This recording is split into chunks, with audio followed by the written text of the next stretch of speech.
Bonjour encore cet après-midi, bien-aimé. Cher bien-aimé, que le Seigneur te bénisse, que le Seigneur te fortifie abondamment. Amen, amen. Alors cet après-midi, mon message est particulièrement pour une femme. Une femme qui vit avec un homme qui n'a pas de papier, c'est-à-dire qui n'a pas de titre de séjour ici en France. Et qui malmène cet homme à cause du fait qu'il est dans une situation irrégulière. Elle fait faire à cet homme n'importe quoi. Et parfois même, elle le menace. Elle le menace à tout moment. Si tu fais ça, je vais appeler la police. Si tu fais ça, je vais appeler la police, ils vont te rapatrier, ils vont te mettre en prison. Et qui n'a que cela dans la bouche. Chère femme, je ne défends pas ici les hommes qui savent ce qui est bien et qui ne le font pas. Je ne défends pas ici les hommes qui ne sont pas conscients qu'ils sont des hommes dans leur maison, que Dieu les a établis en tant que des chefs. Et que, en tant que chefs, ils doivent exercer cette autorité avec amour, avec sagesse. Ce n'est pas de ces hommes-là que je viens ici parler.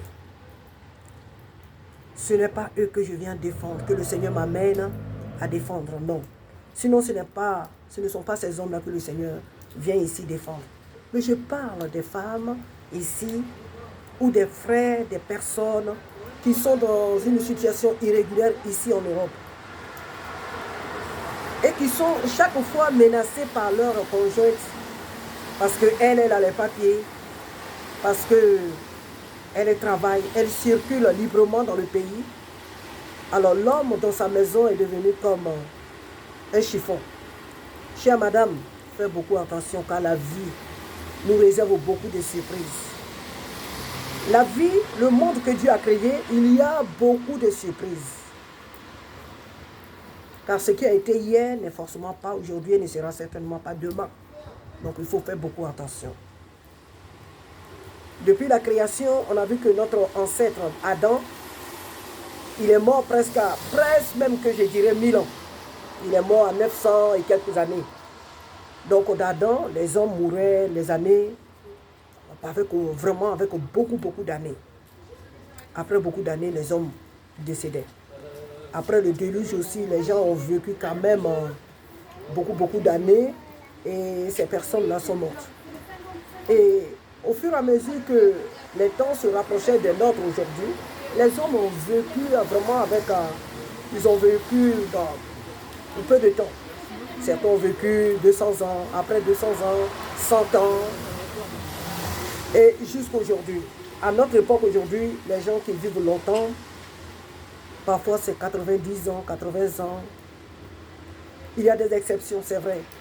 Que dans ces exceptions-là, d'autres arrivent plutôt à vivre jusqu'à 100 et quelques années. Ça existe, je ne dis pas non. Et la mort n'est pas là le problème. Mais ce sont les conséquences des actes qui peuvent être terribles sur cette terre. L'homme dans une maison, qu'il travaille, qu'il ne travaille pas, c'est le chef que Dieu a établi.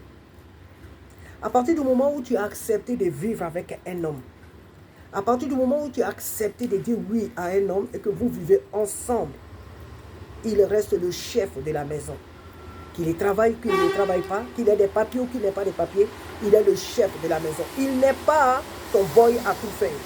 Il n'est pas ton torchon. Il n'est pas celui-là que tu dois blâmer. Il n'est pas celui-là sur lequel tu dois crier.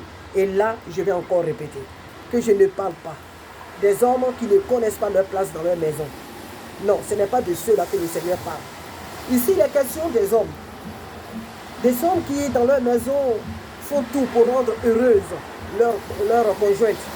Mais cette conjointe-là qui s'en fout éperdument de ce que l'homme fait. Parce qu'elle se dit que non, il n'a pas de papier.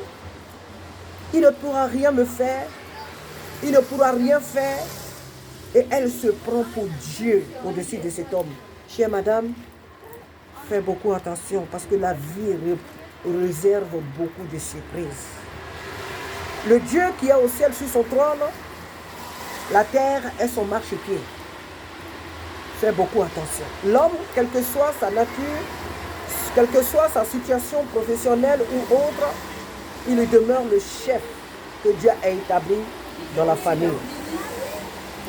Alors je t'exhorte à considérer ton époux, qu'il ait des papiers ou pas, qu'il travaille ou pas. Considère-le comme le chef que Dieu a établi sur toi. Ne le traite pas comme un moins que rien. Ne le traite pas comme un moins que rien. Car cela retombera sur ta tête et tu vas le payer très cher. Il y a beaucoup de choses à dire à ce propos. Il y a beaucoup de choses à dire. C'est vrai qu'il y a beaucoup d'hommes qui font n'importe quoi. Il y en a vraiment qui font n'importe quoi. Mais ici, le Seigneur veut parler de ceux-là qui sont intègres. Ceux-là qui sont vraiment intègres. Ces frères-là, ces hommes-là qui sont intègres dans leur foyer. Et qui, à cause de leur intégrité, certaines de ces femmes-là se prennent, de leurs femmes se prennent pour des maîtres. Elles se prennent pour des maîtres. Pas pour Dieu, parce que Dieu ne fait du mal à personne. Dieu ne fait du mal à personne. Mais ces femmes-là qui se prennent comme, je ne sais, les maîtres du monde. Madame, la vie réserve beaucoup de surprises. Alors, fais attention à l'homme qui est là sous ton toit avec toi. Considère-le, aime-le, respecte-le. La vie réserve beaucoup de surprises. La vie, le monde dans lequel on est, il y a beaucoup de surprises. On ne sait pas ce que demain peut enfanter. Donc, je t'exhorte, chère femme, chère sœur, à reconsidérer ta situation. Que Dieu te bénisse et à bientôt.